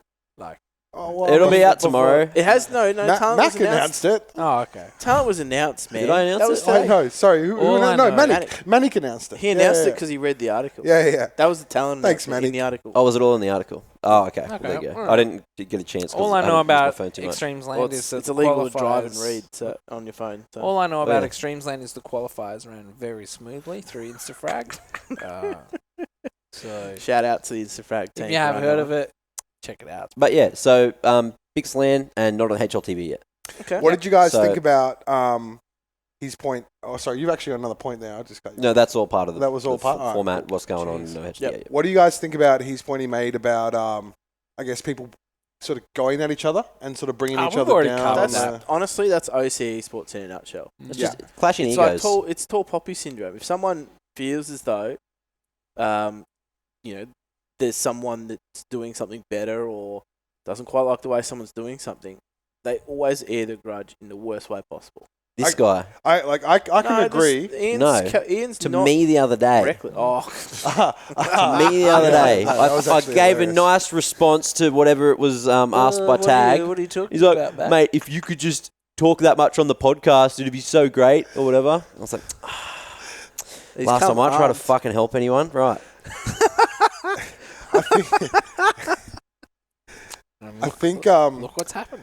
we have. I'm going to bring it back. We have spoken about it in the Yeah. past. I guess all I'm asking you guys is, do you think it's something that can and will change, or is it just what we have I to think deal it's it used to be way worse. Yeah. Honestly, it used to be way worse. When something like this hit the shelves. I gotta say, But, it's you know. the forums as well. It's the bad side of the forum. Used Well, to be I way think- worse on there. Yeah, it was pretty to toxic. to a degree. Yeah, there's a lot of Dunning-Kruger, man. There was a lot of people that would there's good and bad things with forums. Yeah. Long form, you can explain yourself what the hell you're on about. Yeah. And you get your point across better, but people would also take the opportunity to soapbox a little bit Yeah. more. A lot of And- anonymity there. There's no Well, yeah. yeah. Look, man, you say something bad on your Twitter and don't delete it. Like, it'll stick. It gets screenshotted. It'll stick. Hmm. You say something bad on a forum, no one on Twitter's going to. To be honest, the difference now though is with the forums, Mm. and that I reckon it'd be no different now if they were on forums or on Twitter. Reason being, nowadays there's a lot less anonymity associated with just being Gaming. involved with Yeah. the community in general. Yeah. like Whereas what back Rocket in the- League has. Like back in the day, no one even knew my name. that's my with it. teammate thought my name was my alias. with oh man, remember Jim you Paler, like you- back in the day. You'd, I played with him for like 5 years. Yeah. Didn't know my name. Yeah, but you remember you'd meet. Yeah, that's the thing as well. Like early days Counter Strike, you'd meet like some dudes online, and you'd hear them, and you'd be like, okay, not sure the ethnicity, but the name suggests potentially Eastern influence. Then you meet them, and they're like this pale white kid. You're just like, whoa, wow, that's totally What, not like what I Leet- expected. Elite Sniper X Shinrisen. or whatever. Shinrisen. Oh, Shinrisen. Andy. Yeah. Yeah, he was good. Name like Shinrisen, brother. You're like, this mofo's a samurai from the east. You know what I'm saying? Like, Shin Rising. yeah. Brings his He's just katana dropped- to land. He's just dropped the G Yeah. from the end. Yeah. Anyway, He was a Westie. so I'm just saying that's He's your how mate. anonymous things were back in the day. He was in Merge. Yeah, he was. He was trash. Don't worry. I smashed Everyone him. in Merge was trash. Smashed him every time. Everyone in Merge was trash. Only mate. time I lost a merge was at Nats. Traveled Seems good. 6,000 kilometers to Yeah, lose. excellent. Shout out to Merge for giving people free wins at Nats. Yeah, pretty Either way, much. except for Ian. We're going to get on to a And few more Ferg. interviews. Poor guy. This next one's actually the bonus interview. I'm going to slip this one in here because I think this one's actually a banger.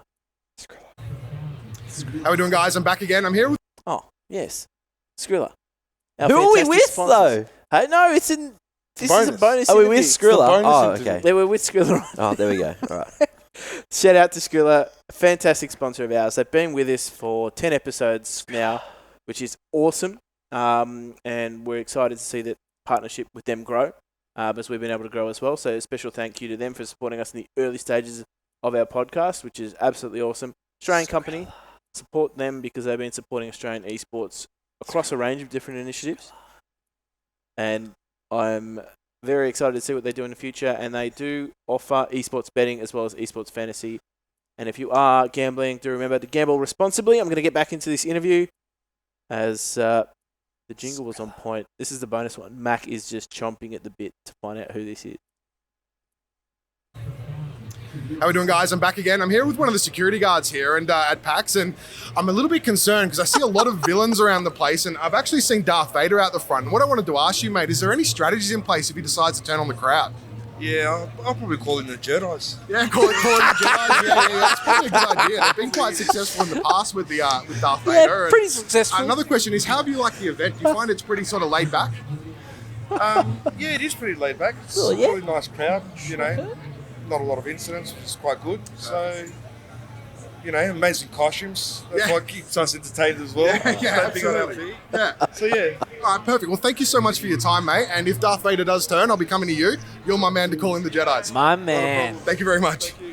My man. I know exactly what you're talking about.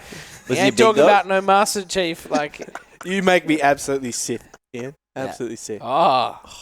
You know what I'm saying? Yeah, we're into the dark side of the podcast. Yeah. Oh, I'm going to try and retain some sort of You going to try and keep the high ground? Can I just force us on to the next topic, please? Yeah. What? Mark. Are you going to try? No, I'm done. I'm good. I'm not going to force it. You can only You just double do down. or do not. There is no try. That's what you could have gone for, but you're a bit slow on the uptake. All right. I'm going to calm down either way. This is not the time or place here. This is and your you know what? bedtime we're You know running. why you're doing this? You know why you got that laptop? You know why? Oh, come on, Ian. It's a bit easy. Is it too easy? I'm just tired of fighting, all right? We just move on. Well, you are the chosen one. Press play. Just press play. Play you must press. All right, I'm back again. And I actually have a familiar face with me What here. I've happened got to Jordan guys? from MC, who was on our couch not too long ago on one of the podcasts. And I've just been having a Had a chat lot with of him about people on some our stuff. couch. And he's got a few, couch. questions Nutted out or quite a a few few things. opinions based on some of the stuff that we've spoken about. And one of the ones we just spoke about originally there was sort of the buyout situation and how to deal with players and teams when you are trying to restructure or having to sort of change up what you're doing. And I guess the question from us to you is, how do you find that approach, and what do you think sort of some of the barriers are and some of the things that need to be looked into when dealing with new players and getting them to sign contracts?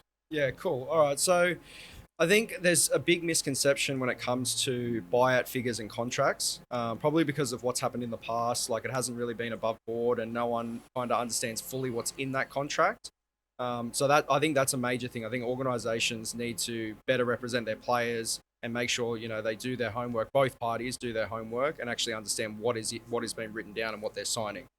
The buyout figures, like, a lot of people get, a bit funny when it comes to the figure that's attached to it, not realizing the amount that actually goes into it. So, like, you've got your sign-up fees, jerseys, or any apparel that you give the guys, the time you give them, if you're getting them there for boot camp, any flights, et cetera, like, the list can go on.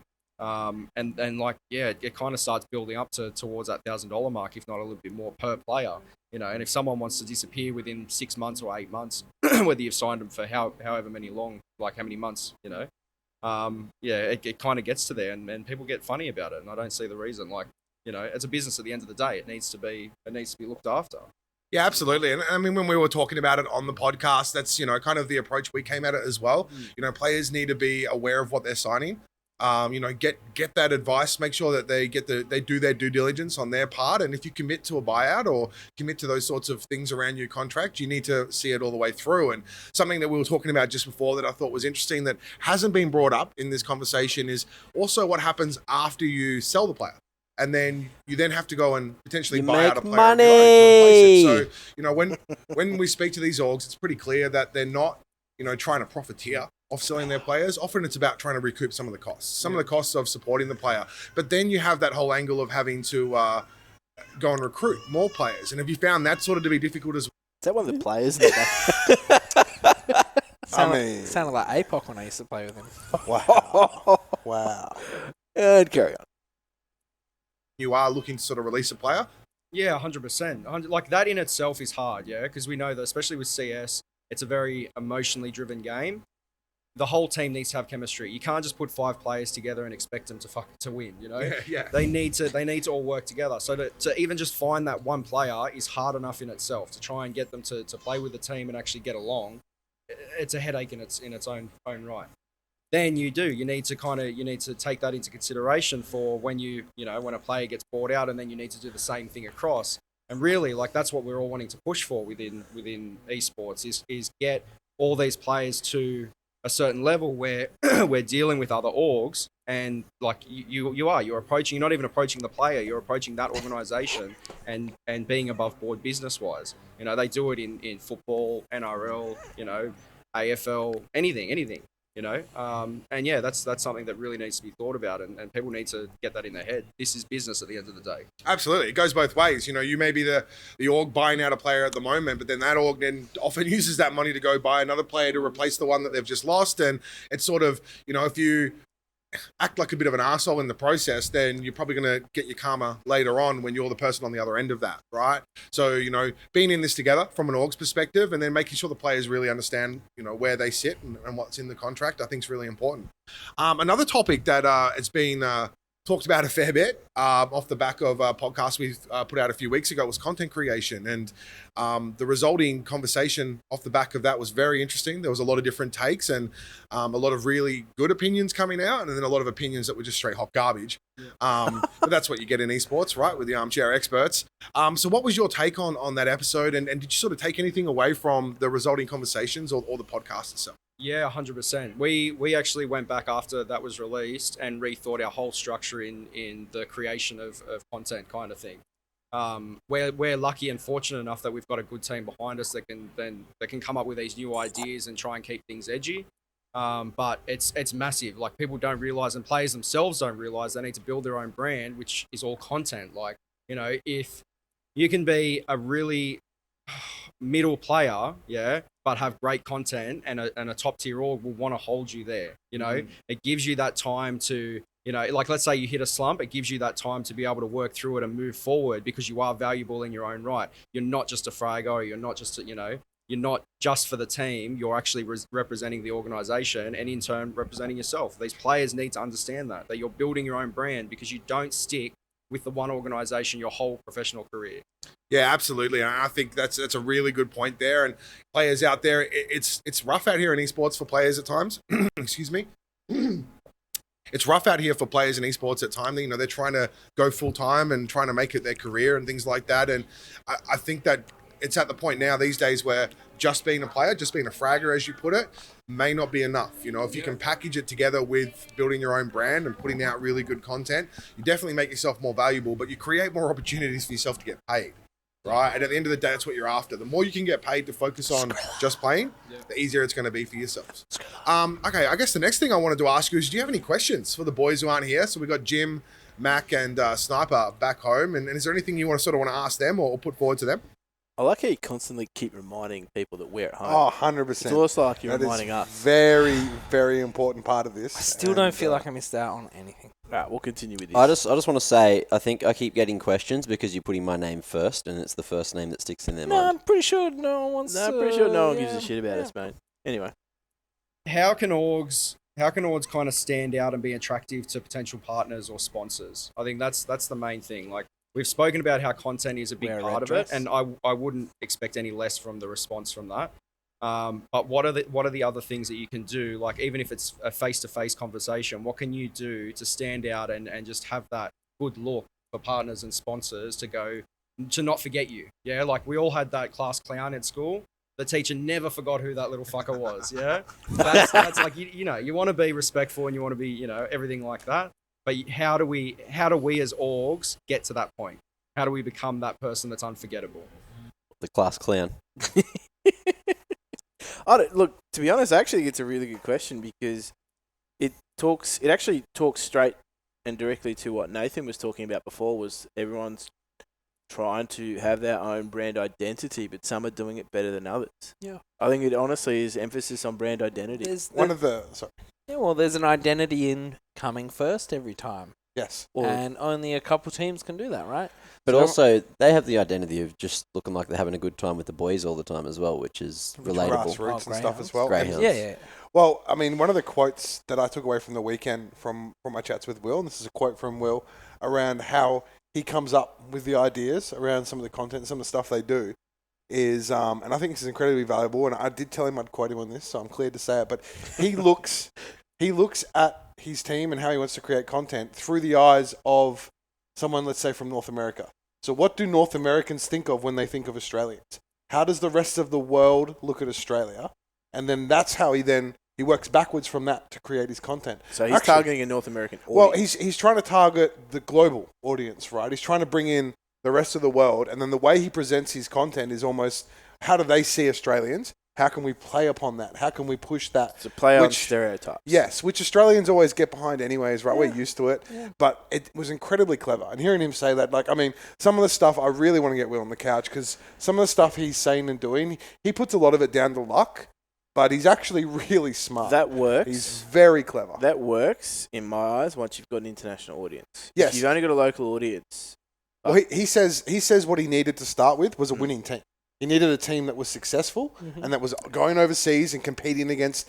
But once you've got that, see, that's. It plays directly into, because I was having a bit of a chat just via DMs with Spawn from Order, Jake, and he said the same thing. You can do anything once you're winning, and Ian just said it before.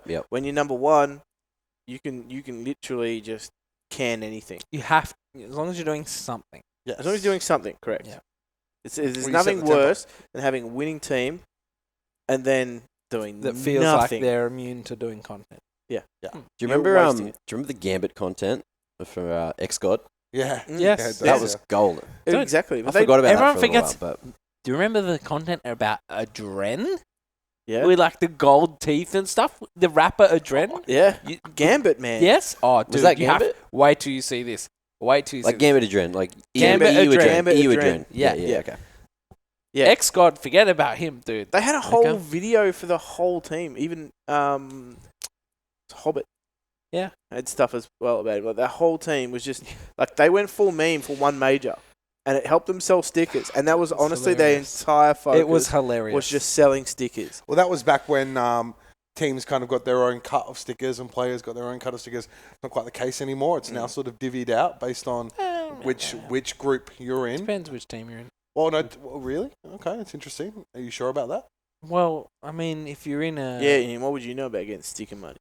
Exactly, yeah. I mean, maybe if you were someone who has received sticker money, I might be able to take you more seriously. We just watched a man die on the couch tonight. Leave him. He's down. All right, don't kick him. FYI, that was the team sticker money. I still received the money for my signature, which was more than the team money. That's another story for today. And fuck you, Sean. Got him. Anyway, we're going to jump on to our... this is our last interview, actually. There you go. So this was a very candid chat with Jono from ESL, who is someone that doesn't often get to chat. He's often on the other side of the camera doing the content. So it was good to get an insight from him. Yeah. I don't know him too well, but I understand that both yourself, Mac, and Ian both know him through your work with ESL. Yeah, Jono's sick. Yeah, he's a good bloke. It's good to hear from his perspective, and it's good of Sean to get this interview as well, because, as we said, not a voice that's often heard. Great perspective. How are we doing, guys? I am back again. I have Jono here. great perspective on content creation. I didn't expect it to load this well. Sean, your laptop ramp's insane. Yeah. Only after 1 a.m. Yeah. When you need it. How we doing, guys? I am back again. I have Jono here, who is the video content lead for ESL Australia. Now, that's a bloody mouthful. How are you doing, mate? I'm great, man. How are you? Look, I'm doing really well, and I'm really excited to get you on the podcast. You are one of the OGs of video content creation in our region, and it's been a really hot topic recently after we sort of put it out on the podcast. I guess my question to you is, any advice that you have for other content creators out there, but in particular as well, around the topic of the players and the organizations who are trying to sort of get themselves out there a bit more and get themselves seen? All right, so I've been making content for ESL as a TO for about 4 or 5 years now. It's been a crazy experience. Obviously, being a TO, not all the content we put out is, publicly available on Twitter, on YouTube. A lot of it goes behind the scenes, broadcasts, little assets here and there. So there's a lot of content being made out there that isn't being seen by the general public, from the TO specifically, including client-based work and all sorts of recaps, video promotional materials, trailers, all the sorts. So we do a lot, and a lot of it does go unseen. But I do respect everything the orgs are doing at the moment, trying to push more content out. I think it's great to see. Look, I always think experimentation is the key. I think trying new things and putting yourself out there and risking it all is worthwhile. I do it all the time. I make content that I know for a fact my sponsors won't like, my higher ups won't like, but I still make it because that's the content that I want to make. And I always use this opportunity to always learn something new and always grow. And I think that's what the orgs need to be doing. Stop, take risks. Yeah. Stop being so PG. You got these players who are characters. I want to see those characters. Don't give me those boring documentaries. I want to see who these people are, who they really are, what they're like out in public, who they interact with. But there's more to that. Being in the esports, gameplay is a huge part of it.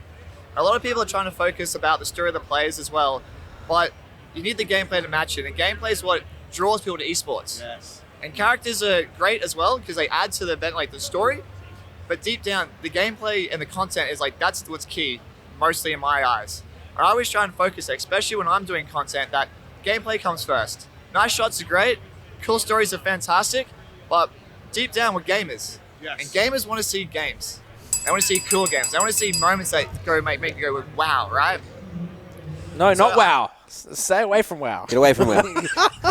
Jesus, man, you're doing so well. I'm going to stop you here because I want to comment on this, and I agree 100%, because one of my favourite movies and movie series of all time was actually the Complexity Redemption, Complexity Armageddon movies, who had a storyline, followed a team through a tournament, and the trials and tribulations of flash bugs, everything. Flash bugs, bringing in new rosters, had live footage content, had little bits of, not just, how'd you go with that match? They had some of that, but then it was the little bits of, cheeky interaction with the players behind the scenes, a little bit of banter, a little bit of G'ing each other up. And that, for me, that was content. And that got me hooked on Complexity as a brand because it showed them to be... Bring me the pistols. Characters in the space. Exactly. Jason Lake, synonymous with... a red tie. With the power tie. Yeah. He was synonymous with before what Donald people Trump. thought... Well, I don't know about that. But before... when you thought Complexity, you thought of that lineup. Mm-hmm. That was they were synonymous with that brand. Well, isn't it interesting that Johnny raises the point also of this is a guy who doesn't touch CS, right? He plays maybe MM or whatever. What, Jono? Jono plays a bit of CS, but literally what I just said. He plays MM. Yeah. But he's the camera hardest guy. He doesn't touch any of the demos, any of the footage of the demos. He's a camera guy. He walks around holding that camera, he's trying to capture the players, and he's saying, you getting the good shot on the players means fuck all if they're not fragging. And then when they are fragging, that's when he wants to get a good shot, right? That's what he's saying. And it just makes me think of the times where he's sitting on the stage and he's holding his camera, and he'll be transitioning on this one guy who's about to win this sick 1v4 clutch, and he wins a super important clutch. And then the guy's just cold as ice, just wins the clutch. Do you know how funny that is? Because with the Gfinity Elite Series, we had a lot of camera crew, and they were a lot of them were watching individual players and whatnot. We had cameras recording at all times. Yeah, some of the best content we got, they didn't actually happen when the play, when the moment happened. It was actually stuff that happened during gameplay. Yeah. Like just a random round, like players would be doing the funny things with each other. They'd be like, you know, gesturing or, you know, it's like you get the celebrating fist or doing bumps things and like that. people having a laugh and a smile. Slow that down, nice slow motion. And the Got funniest yourself some stuff you got, the best content you got, like I think my favourite moment from like that was like EMAG, like his little like, you know, chef cook. Yes. Oh, yeah. That never happened on camera. It was only because we had all cameras rolling. Yep. And recorded that one to like a logging device. That moment was captured. So I can only imagine Jono's pain with it being a single man crew trying to find the moment. Well, that's it as well. Say it's a 1v1. You can only film one guy or the other guy. 50% chance already. And you have to sort of half watch and go, "Whoa, this dude's probably going to win. We'll go with that." Yeah. But imagine if this dude wins, the reaction's going to be 100 times better. So yeah, but and then a dude wins and he's just like, whatever, man. Just one. Sometimes. Just It depends. I just think back to all my memorable moments. There's only like 2 or 3 of them all caught on camera. And it's like, you know, it's an important round. Like, I kill Pasha through a wall when it's crazy, and I don't know how I did it. I'm just like, yeah, and hyping the crowd up and stuff because that's what people want, man. That's what people want. They don't want this zombie at the desk. You get Simple, he does the sickest shit in the server, and he goes to a major, and he gets an ace. All right? He gets an ace. It's like the first one he's ever gotten at a major, and he knows he's going to get one at a major, and he's ready for it, and he just goes, and he pulls up an ace. A card. He brings a pack of cards with him. Champion. Right? Where is that? That's all I'm saying. Jono wants it too. Yeah. Boom. We all want it. We all want to see it. And that's what we meant to in terms of like showing some character, building some brand. Yeah. Back to the interview. Wait. There is one thing from that Overwatch video I made with Jono as well. Yeah. The Order Overwatch team had a bell that they brought onto the stage. The coach brought it onto the stage. Does he mention it in the interview? No, I don't know. No, I he was doesn't pointing to talk our about bell. Order. And they, because like Order's hashtags like Order Up or whatever, so they brought the Oh, bell is to just go. Do you know what's doing funny? it, but The then it got confiscated by one of the admins, and then everyone was like, "Which admin was it? No, what an idiot! It would have been so funny if they just left it." But Classic Blizzard. Stuff has been happening that like silencing thing. Do you know what's we funny? had That PDG with the harmonica, and I mean, I know, you know, we don't bring him up that often, but you know, that harmonica was cursed, but yes, continue. Well, you went up against it. Yeah, he used to fire me up so bad that I destroyed him every time. So someone's back. funny story. I was gonna say like that bell. I actually bought that when Order like joined the Elite Series. I was like, that's gonna make great content. I never once brought it. You just forgot every I time. just had my order was not up. Damn. It was very much Missed opportunities. But it was easy for Now it Jeezy. It was very much stuck in the kitchen. Now your order's up, brother. It's got a use. It's got its Monk own. Orgs are coming out with frag movies, especially from our tournaments. Like, I love to see that. That's the content I love. And I don't think there's Same. enough of it. And unfortunately, people will argue that the competition tiers in Australia is quite lower than the global stage, and that's why the global teams get way more recognition. But I think that's just a challenge to the players to really step up what they can create and really put themselves out there, not only with their story, with their brand, but their gameplay as well. Yeah. That's what they need to make count, in my eyes. Absolutely, and that's a really good take. And I actually haven't heard too much of that from some of the people I've spoken to. Is taking that risk, but also the gameplay kind of getting a little bit lost in this sort of high-level production stuff they're trying to put out with players. And something else that was said to me recently, and I think it kind of resonates with what you're saying there, is at the end of the day, we're Australians, right? We're known globally in all different sports and different titles for being, you know, kind of those loose units, right? Larrikins and that kind of mentality. And we're not really seeing that anymore. So that's a really interesting take you've given there, and some great advice for some of the orgs out there that are looking to try and sort of push the boundaries. So take risks, guys. You've heard it here from one of the OGs. Do you have any questions for the boys on the panel? Obviously, Mac, Jim Niso, and Ian, Sniper. Any questions you want to pose to them for upcoming podcasts or anything you'd like to hear from us on the panel? Ian, why did you not come to PAX? Firstly? Are you kidding me? He's told me on Twitch that he was coming to PAX, and I'm very disappointed Thought that about it. you know, let down that promise. Mac, how you doing? Good to see you, bro. What's up, man? How you doing? I don't know. Don't know Jim too well. I don't know Jim too well, unfortunately. But hopefully in the future we get to see He obviously see has each seen the other. content reel. But it's interesting. The content in Australia, I like to see it grow. I want to see it grow, and I'm always down to meet new content creators. So if you ever see me on the stage at ESL, man, please just come say hi. Just introduce yourself. I'm not the most talkative person, but He's not. I'm always down to meet new people. It's talking here. At the risk of maybe having your DMs blow up, would you be open to these content creators and emerging content creators reaching out to you for any kind of advice or anything like that? Look, always. My DM's always open. And obviously we have work available. If you're an aspiring content creator, if you know how to shoot, you know how to edit, you know how to do sound design, we're looking for people always for casual pickup jobs here and there when obviously I'm too busy.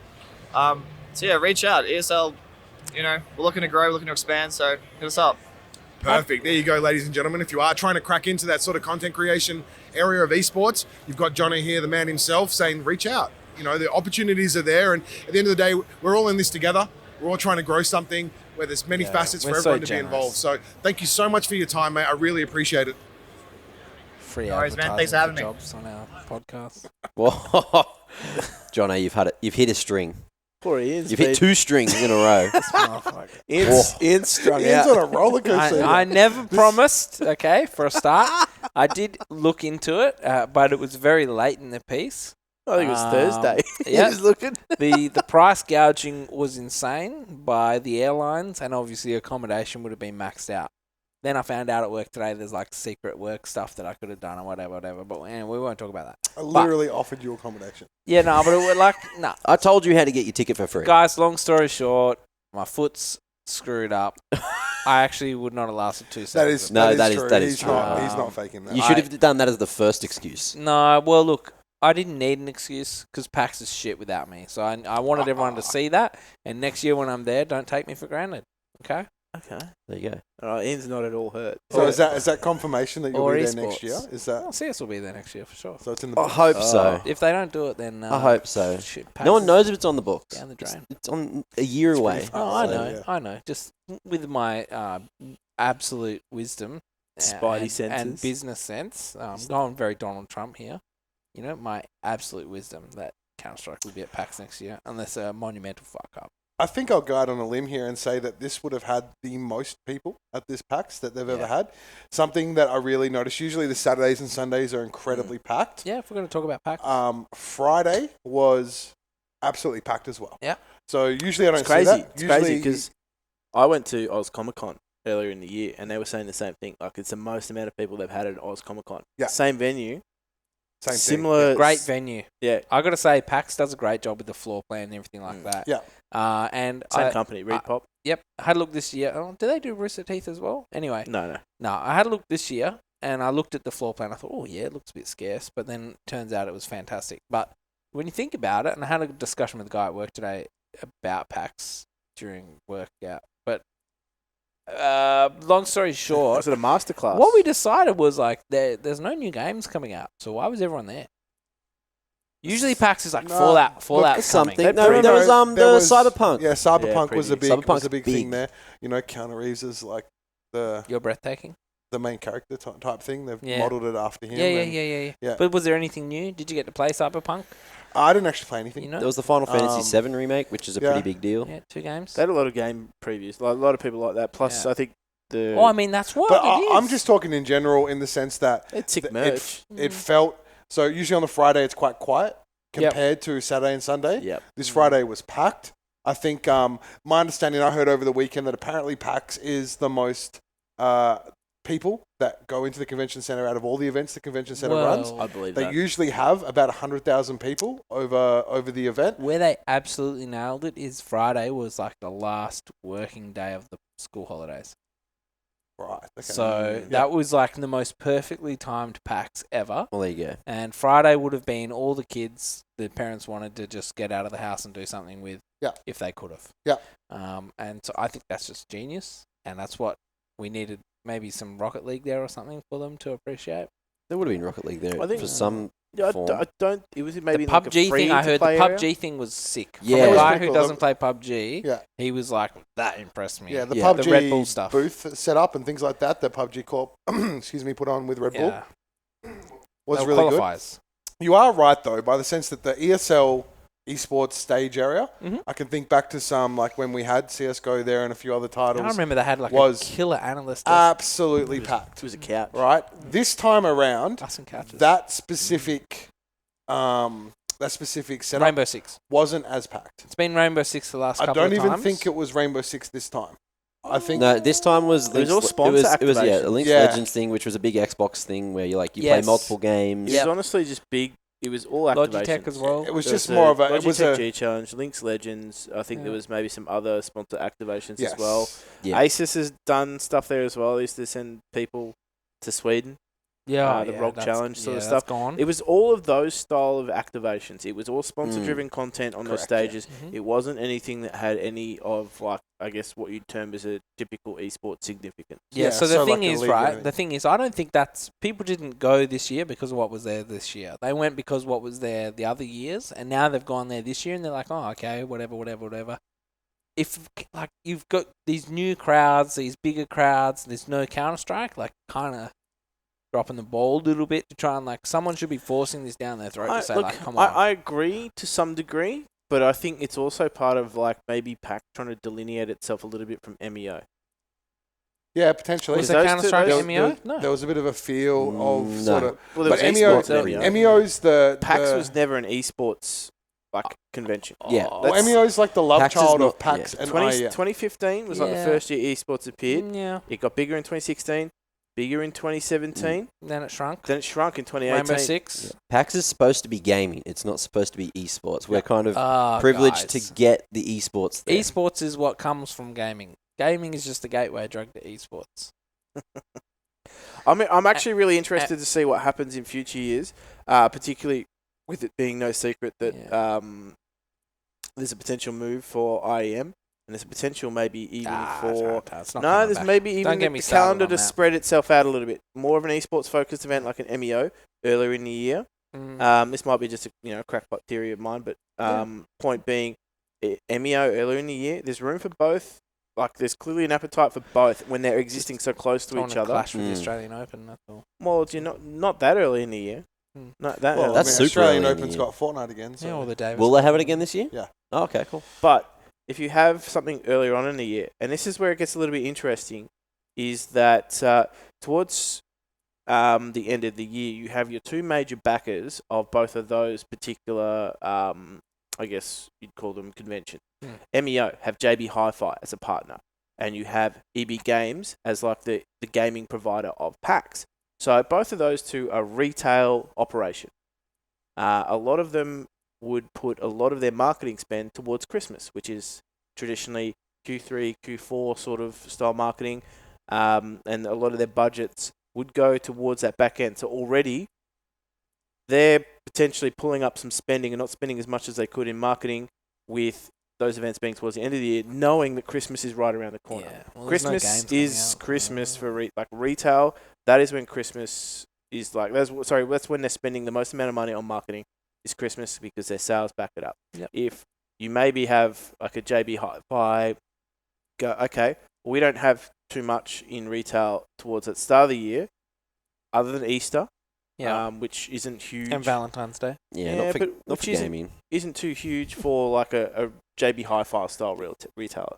Yeah. Maybe more, like Usually different all the style games retail, are coming out October, November, so that's a big win for them as well. But like I said, there's not really massive games coming I'm out. keen to see if there is a shift for those reasons, and maybe there is a better spend from certain, taps into different marketing spends, basically. Case in point is the Ground Zero thing in Western Australia. How they sold out of Rocket League because they had a Rocket League activation and it's really close to Christmas and the kids would have gone to the whatever. School holidays. What was the name of the place Forest that opened? Chase. Forest Chase. So Forest Chase reopened. Two Westies here, they know this And place. same weekend, just going into the school holidays, lots of kids would have gone and been like, wow, this game looks really cool. And they're selling RC cars, they're selling games, and JB's involved. So, like, it's perfect, right? And that is, like, honestly, that is the power of Rocket League in the sense that you watch it for 30 2 seconds, you get it. You know what's going on. But I mean, and also with that event, it wasn't just kids. That was sort of, I guess, getting for instance, the ice breaks that they got rid of with the triple shots. Well, and they weren't allowed to give them to kids. I was going to say, it's actually 18 plus, and they got rid of 10,000 of them. So it's Yeah, well, basically you got it's not mums that 18 put up plus, with their it's kids' shit. 16 plus, and there's actually they ran 18 plus there. That's what I'm saying. well, yeah, that's super safe of them. But basically, it's because you cannot, under Australian consumer law, you cannot advertise caffeine or caffeinated products to kids under 16. Yeah, that makes sense. Really, you Can't don't really advertise want it them. anyway. And like, for example, they can't even appear in a booth. Like, because I was doing a little bit of work with Dare. They can't even appear in your booth. Because if your booth is like a marketing promotion, anything you're doing is marketing. So Yep. any images people take. How'd you get away with it with Rocket League on the Kids channel on Channel 10? Oh no, that's different. Is that different? Different. Okay. Whereas in like a convention like this, Yeah. because we're physically giving them the product. Oh, okay, yeah. That there were no kids appearing in the images. Yeah. So you could have had beer on the desk. Or potentially. But again, that doesn't like. Psyonix don't allow beer to be associated with. Yeah. Driving. But also like their product. They don't no alcohol, no gambling companies. Yeah. Psyonix have got to approve that. Might But like spill your beer. basically, Dare is a caffeinated beverage. In the US, obviously, it's a little bit more open slather with what their advertising laws are. But here in Australia, it doesn't really matter too much if you're on TV, and as long as you don't have any kids under 16 appearing in advertising, that's fine. Yep. Because everyone on the desk, everyone on the show was over 16. That was a requirement of actually being part of the series if you're over 16 as well. Okay. Interesting. I think that's all of our interview. It is. Yeah. So I think that, as we said, it's a little bit of a different style of content. I have one thing that is quite big, which is relevant to... Huh? Nothing. You bastard. Anyway. So this is to do with the LOL announcement with the new stuff. Yeah. So there's the anniversary. They've dropped some stuff. I've paid attention to one of them, which is the Project A.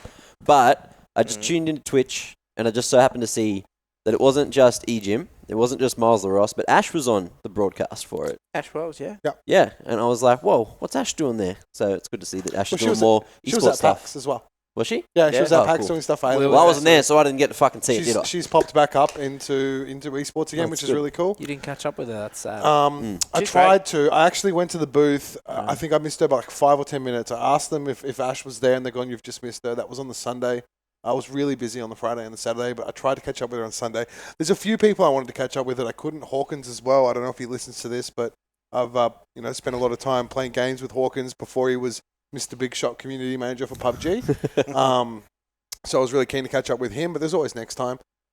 So yeah, and obviously seeing Ash there and Ash popping back up is really cool. The Riot stuff's really interesting. We will be talking about that on a future podcast. We do have a guest that I'm looking to try get on. Old mate Rusty, if I can grab him. Okay. And I'd love to hear his thoughts on some of the stuff that's coming out of Riot. We've got a lot of content lined up, not over just this coming weekend, but in future weeks as well, which I'm really keen to see. But like, we tried something a little bit different here tonight with our content, just to see whether or not people, I guess, were receptive to it. Let us know your thoughts. Tweet at us at ES Club Official. And, let us know whether or not this podcast is, a good idea. Maybe we need to tweak things a little bit in terms of show flow. But I think, it was good to get Sean out and about, talking to people, talking to listeners. A lot of good points raised by them as well. Good to hear their voices in terms of their takes on not only what was discussed in the podcast, but the follow-up conversations as well. I think, we'll be doing a lot more of this style of stuff in the future. We've just got some new gear, which is going to allow us to be a little bit more mobile. By the way, that mic sounded really good. Yeah, So it was on the road. Great purchase. Yeah, great purchase. Yep. Yeah, we paid for that. Tools are only as good as their operators, though. Yep. Okay. All right. Help Who was the out. operator? I know what the tool was, but who was the operator? Very funny. Either way, we gave special thanks to our sponsor Skrilla, who have been with us for 10 episodes now. It's been awesome to have them on board. And as we said, we're very, very keen to grow along with them in the Australian market. As we said, they offer esports betting and esports fantasy as well. And if you are going to have a punt, do remember, gamble responsibly. We've been Esports Social Club. This has been not another podcast. It's been awesome having you tune in on what is a different time release for us. So it'll be a little bit later in the week than what we normally did. Might As have we a said, nap now. might be time for a nap, guys. We'll catch you next time. Until then, enjoy your week.